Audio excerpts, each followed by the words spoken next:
Service is the best service ಟ್ಯಾಂಕಲ್ಲಿ. ಬೇರೆ ಯಾವ ಟ್ಯಾಂಕ್ ಸಹ ಮಸ್ಟ್ ಸಪ್ಲೈ ಇಲ್ಲ. ಹಾಗೆ ಸನ್ರೈಸ್ ಇದ್ದರೆ ಮಾತ್ರ ನಾನು ಅಪ್ರೋಚ್ ಆಗ್ತೇನೆ. ಅವಾಗ ಪ್ಲಾಸ್ಟಿಕ್ ಮಾಲಿಕ್ಯೂಲ್ ಅನ್ನೋಂಥದ್ದು ನೀರಿಗೆ ರಿಲೀಸ್ ಆಗುವ ಸಾಧ್ಯತೆ ಜಾಸ್ತಿ ಆಗುತ್ತೆ.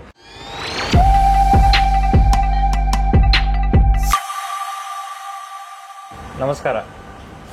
ಇವತ್ತು ನಾನು ಪುತ್ತೂರಿನ ಕಿರಣ್ ಎಂಟರ್ಪ್ರೈಸಸ್ ಅಲ್ಲಿದ್ದೇನೆ. ಇವರು ನಮ್ಮ ತುಂಬ ಪುರಾತನ ಡೀಲರ್. ಪುರಾತನ ಅಂತ ಹೇಳಿದ್ರೆ ನಮಗೆ ಪ್ರಾರಂಭದಿಂದಲೂ ನಮ್ಮ ಪ್ರಾಡಕ್ಟ್ ಸನ್ರೈಸ್ ವಾಟರ್ ಟ್ಯಾಂಕ್ ಅನ್ನ 2002 ಹೌದು. ಅದರ ನಂತರ ನಮ್ದು ವಾಟರ್ ಮೊದಲು PVC ಪೈಪ್ ಮಾಡ್ತಿತ್ತು. ಹೌದು, PVC ಪೈಪ್ ಮಾಡ್ತಿತ್ತು. ಸೊ ನಮ್ಮ ಸನ್ರೈಸ್ ಕಿರಣ್ ಎಂಟರ್ಪ್ರೈಸ್ ಇವರ ಓನರ್ ನಮ್ಮ ಕೇಶವ್ ನಾಯಕ್ ಅವರು ಇದ್ದಾರೆ. ಅವರೊಟ್ಟಿಗೆ ಮಾತುಕತೆ ಮಾಡ್ಲಿಕ್ಕೆ ಬಂದಿದ್ದೇವೆ. ನಮಸ್ಕಾರ ಸರ್. ನಮಸ್ತೆ. ಸೊ ನೀವೀಗ ಹೇಳಿದ ಹಾಗೆ 2002ರಿಂದ ನಮ್ಮೊಂದಿಗೆ ನೀವು ಒಡನಾಟ ಇಟ್ಕೊಂಡಿದ್ದೀವಿ. ಒಡನಾಟ ಅಂದ್ರೆ ನಮ್ಮ ಬಾಂಧವ್ಯ. ಬಿಸ್ನೆಸ್ ಅಂತ ಹೇಳಿದ್ರೆ ಖಾಲಿ ತಗೊಳ್ಳೋದು ಕೊಡೋದಲ್ಲ, ಒಂದು ರಿಲೇಶನ್ಶಿಪ್ ಕೂಡ ತುಂಬಾ ಇಂಪಾರ್ಟೆಂಟ್. ನಿಮ್ಮ ಅನುಭವ ಒಂದು ಹೇಳ್ಬೋದಾ ನಮ್ಗೆ?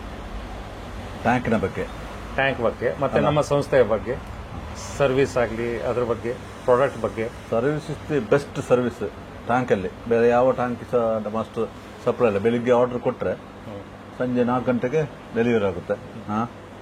ಮತ್ತು ಎನಿ ಟೈಮು ಯಾವುದು ಕ್ವಾಂಟಿಟಿ 1,000 ಆಗಲಿ, 2,000 ಆಗಲಿ, 3,000 ಆಗಲಿ, 5,000 ಲೀಟರ್ ಆಗಲಿ ರೆಡಿ. ಬೆಳಿಗ್ಗೆ ಬಂದರೆ ಸಂಜೆ ಬರುತ್ತೆ ಆರ್ಡರ್ ಕೊಟ್ಟರೆ. ಮತ್ತು ಹಾಗೆ ಒಂದು ಪಾರ್ಟಿ ಕಸ್ಟಮರ್ ಒಂದು ಡೆಲಿವರಿ ಕೊಡಬೇಕು. ಈಗ 3,000 ಲೀಟರ್ದು ಫೋನ್ ಮಾಡಿ ಹೇಳಿದ್ರೆ ಅವ್ರ ನಂಬರ್ ಕೊಟ್ಟರೆ ಆಯಿತು, ಆ ಟ್ರಕ್ ಹೋಗಿ ಅಲ್ಲಿ ತಲುಪುತ್ತೆ. ಹಾಗಾಗಿ ಬೆಸ್ಟ್ ಸರ್ವಿಸಲ್ಲಿ 100%, 100% ಮಾಡ್ತಾರೆ. ಅಂದ್ರೆ ಪ್ರಶ್ನೆ ಏನು ಬರುತ್ತೆ ಅಂತ ಹೇಳಿದ್ರೆ, ನಾವು ಸರ್ವಿಸ್ ಕೊಡುವಾಗ ಖಾಲಿ ಸರ್ವಿಸ್ ಇಂದಲೇ ಆಗುದಿಲ್ಲ, ಪ್ರಾಡಕ್ಟ್ ಕೂಡ ಕ್ವಾಲಿಟಿ ಬೇಕಾಗುತ್ತೆ. ಕೆಲವೊಂದು ಟ್ಯಾಂಕಿ ನಾನು ನೋಡಿದ್ದೇನೆ, ಎಲ್ಲ ಕೊಟ್ಟರು ಟ್ಯಾಂಕಿ ಕೊಟ್ಟು ಲಾಸ್ಟಿಗೆ ಗ್ಯಾರಂಟಿ ಬರುವಾಗ ಇಲ್ಲ, ಅದು ಅರ್ಧ ರೇಟ್ ಕೊಡಬೇಕು. ಎಷ್ಟು 10 years ಕೊಟ್ಟಿದ್ದಾರೆ, 5 ವರ್ಷ ಆಗುವಾಗಲೇ ಅದರ ಅರ್ಧ ರೇಟ್ ಕೊಡೋದು. ಮೊದಲು ಏನು ಮಾತುಕತೆ ಆಗ್ಲಿಲ್ಲ. ಒಂದು ತುಂಬಾ ಮಾರ್ಕೆಟ್ ಅಲ್ಲಿ ಇತ್ತು, ಕೆಲವು ಕೇಳ್ತಾ ಇದ್ರು. ಅದೇ ಒಂದು ಸಲ ಏನೋ ಇಟ್ಟಿದ್ದೆ, ಒಂದ್ಸಲ ಇಟ್ಟಿದ್ದೆ, ಪ್ರಾಬ್ಲಮ್ ಅಷ್ಟಾಗಿದೆ. ನಮ್ಮ ಪ್ರಾಡಕ್ಟ್ ಬಗ್ಗೆ ಅಲ್ಲ ಹಾಗೆ ಹೇಳಿದ್ದ ನಾನು. ಆನಂತರ ಮತ್ತೆ ಯಾವ್ದು ಇಟ್ಟಿಲ್ಲ, ಮತ್ತೆ ಸನ್ರೈಸ್ ಮಾತ್ರ. ಹಾಗೆ ಇವನ್ ಏನಾದ್ರು ಕಂಪ್ಲೇಂಟ್ಸ್ ಬಂದ್ರೆ ಅದರ ಕಂಪ್ಲೇಂಟ್ಸ್ ಬಂದ್ರೆ ಫಸ್ಟ್ ನಾನು ಯಾವ್ದು ಅಂತ ಕೇಳ್ತೇನೆ, ಟ್ಯಾಂಕ್ ನಿಮ್ದು ಯಾವ್ದು ನನಗೆ ಬೇಕು ಅಂತ ಫೋಟೋ ತೆಗೆದು ಕಳಿಸಿ ಅಂತ. ಹಾಗೆ ಸನ್ರೈಸ್ ಇದ್ರೆ ಮಾತ್ರ ನಾನು ಅಪ್ರೋಚ್ ಆಗ್ತೇನೆ, ಇಲ್ಲದ್ರೆ ಇಲ್ಲಾದ್ರೆ ನಮ್ ಟ್ಯಾಂಕ್ ಎಲ್ಲ ಅಂತ ಹೇಳ್ತೇನೆ. ಹಾಗೆ ಆಗಲ್ಲ, ನಮ್ದೇ ಟ್ಯಾಂಕ್ ಅಲ್ಲಿ ಕಂಪ್ಲೇಂಟ್ಸ್ ಬರ್ತದ, ಬಂದ್ರೆ ಹೇಗೆ ಸರ್ವಿಸ್ ಸಿಗ್ತದೆ ನಿಮಗೆ? ನಿಮ್ಮ ಟ್ಯಾಂಕ್ ಇಲ್ಲಿ ಅಂದ್ರೆ ಫಸ್ಟ್ ಕೇಳ್ತೇನೆ ನಾನು, ಯಾವ್ದು ಟ್ಯಾಂಕ್ ನನಗೆ ಫೋಟೋ ನಮ್ಮದು ಹೌದಾ ಅಲ್ವಾ ಅಂತೇಳಿ ನಾನು ಕನ್ಫರ್ಮ್ ಮಾಡ್ಬೇಕು. ಸನ್ರೈಸ್ ಅಲ್ವಾ ಅಂತೇಳಿ ಫಸ್ಟ್ ಕನ್ಫರ್ಮ್ ಮಾಡ್ಬೇಕು. ಅದಕ್ಕೆ ನಾನು ಫೋಟೋ ತೆಗೆದು ವಾಟ್ಸಪ್ ಅಲ್ಲಿ ಹಾಕಿ ಅಂತ ಹೇಳಿದೆ. ಸನ್ರೈಸ್ ಆದ್ರೆ ಬನ್ನಿ, ನಾನು ಇಲ್ಲಿ ಬನ್ನಿ, ನೀವು ಹಂಗೆ ಶಾಪಿಗೆ ಬನ್ನಿ, ಮತ್ತೆ ನಿಮ್ಮಲ್ಲೇ ಕಾಂಟ್ಯಾಕ್ಟ್ ಮಾಡ್ತೇನೆ. ಹಾಗೆ ಮತ್ತೆ ಮಾರ್ಕೆಟ್ ಅಲ್ಲಿ ಸನ್ರೈಸ್ ಬ್ರ್ಯಾಂಡ್ ಬಗ್ಗೆ ಜನರ ಅಭಿಪ್ರಾಯ ಅದು ಹೇಗಿದೆ? ಒಳ್ಳೆ ಸನ್ರೈಸ್ ಕೇಳ್ಕೊಂಡು ಬರ್ತಾರ ಅಥವಾ ಕೇಳ್ಕೊಂಡು ಬರ್ತಾರೆ? ಸನ್ರೈಸ್ ಕೇಳ್ಕೊಂಡು ಅಂದ್ರೆ ಪೈಪ್ ರಿಲೇಷನ್ ಆಲ್ರೆಡಿ, ಹಾಗಾಗಿ ಕೇಳ್ಕೊಂಡು ಬರ್ತಾರೆ. ಮತ್ತೆ ಜನರಲ್ಲಿ ಏನಾದರೂ ನಿರೀಕ್ಷೆಗಳು ಉಂಟಾ ನಮ್ಮ ಪ್ರಾಡಕ್ಟ್ ಬಗ್ಗೆ, ಅಥವಾ ನಿಮಗೇನಾದರೂ ನಮ್ಮ ನ್ಯೂನ್ಯತೆಗಳು ಅಥವಾ ಅದರಲ್ಲಿ ಏನಾದರೂ ಫುಡ್ ಗ್ರೇಡ್ ಅಂತ ಕೇಳ್ತಾರೆ. ಫುಡ್ ಗ್ರೇಡ್ ಅಂತ ಹೇಳಿದ್ರೆ ಹೇಗೆ ಗೊತ್ತಾ, PVC ಬೇರೆ, ಇದು LLDP ಮೆಟೀರಿಯಲ್. PVC ಅಲ್ಲಿ ಬೇರೆ ಬೇರೆ ಕೆಮಿಕಲ್ಸ್ ಮಿಕ್ಸ್ ಮಾಡ್ತಾರೆ. LLDP ಅಲ್ಲಿ ವರ್ಜಿನ್ ಕಾಂಪೌಂಡ್ ಇರುತ್ತೆ. ಅದಕ್ಕೆ ನಾವು ಖಾಲಿ ಕಲರ್ ಮಾತ್ರ ಹಾಕ್ತೇವೆ. ಕಲರ್ ಕೂಡ ಅದು ಫುಡ್ ಗ್ರೇಡ್ ಟೈಪ್ ಅಲ್ಲಿ ಕಲರ್ಸ್ ಇರ್ತದೆ. ಆ ಕಲರ್ ಅನ್ನು ಮಿಕ್ಸ್ ಮಾಡ್ಕೊಂಡು ನಾವು ಟ್ಯಾಂಕ್ ಮಾಡ್ತೇವೆ. ಈ ಪರ್ಟಿಕ್ಯುಲರ್ LLDP ಅನ್ನುವಂಥದ್ದು ಕಂಪನಿಯಿಂದಲೇ ಸರ್ಟಿಫೈಡ್ ಆಗಿ ಬರುತ್ತೆ, ಫುಡ್ ಗ್ರೇಡ್ ಮೆಟೀರಿಯಲ್ ಅಂತ. ವರ್ಜಿನ್ ಯೂಸ್ ಮಾಡುವಾಗ ಏನು ತೊಂದರೆ ಆಗೋದಿಲ್ಲ. ಕೆಲವೊಮ್ಮೆ ಏನಾಗುತ್ತೆ ಅಂತ ಹೇಳಿದ್ರೆ, ಕಸ್ಟಮರ್ ಚೀಪರ್ ಟ್ಯಾಂಕ್ ಕೇಳ್ತಾರೆ.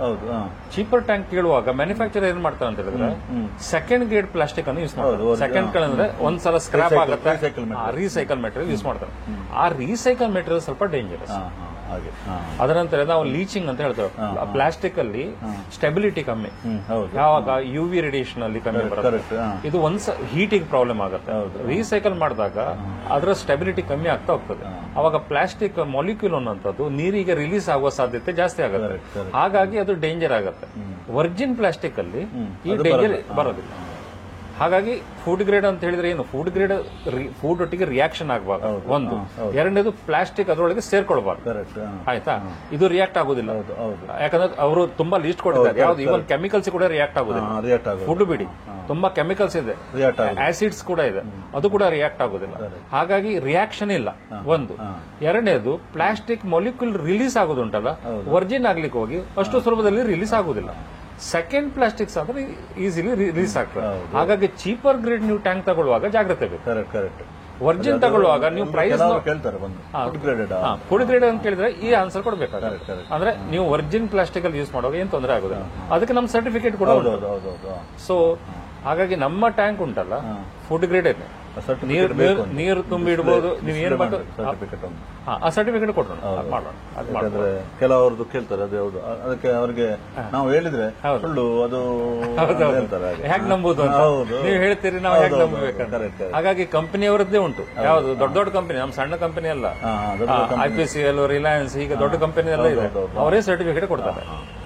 ಸರ್ಟಿಫಿಕೇಟ್ ಕೊಟ್ಟರು ನಿಮ್ದು ಏನು ಗ್ಯಾರಂಟಿ ಅಂದ್ರೆ ನಾವು ಅದನ್ನ ವರ್ಜಿನ್ ಆಗಿ ಯೂಸ್ ಮಾಡ್ತೇವೆ. ವರ್ಜಿನ್ ಯೂಸ್ ಮಾಡ್ತಿದ್ರು ನಾವೇನ್ ಮಾಡ್ಲಿಕ್ಕೆ ಆಗುದಿಲ್ಲ. ಅಲ್ಲಿವರೆಗೆ ನಾವು ಸರ್ಟಿಫಿಕೇಟ್ ಕೊಡ್ಬೋದು, ನಾವು ಅದನ್ನ ಯೂಸ್ ಮಾಡ್ತೇವೆ ಅಂತ. ಹಾಗಾಗಿ ಬೇರೆ ರೀತಿಯಲ್ಲಿ ನಾವು ಸರ್ಟಿಫಿಕೇಟ್ ಕೊಡ್ಲಿಕ್ಕೆ ಆಗುದಿಲ್ಲ. ಹಾಗೆ ನಿಮ್ಮಿಂದಾಗಿ ನಮ್ಮ ಬೆಳವಣಿಗೆ, ನಿಮ್ಮ ಬೆಳವಣಿಗೆ, ನಮ್ಮ ಬೆಳವಣಿಗೆ ಹಾಗೆ ನಿರಂತರ ಇರ್ಲಿ ಅಂತ. ತುಂಬಾ ಧನ್ಯವಾದಗಳು. ಓಕೆ, ಧನ್ಯವಾದ.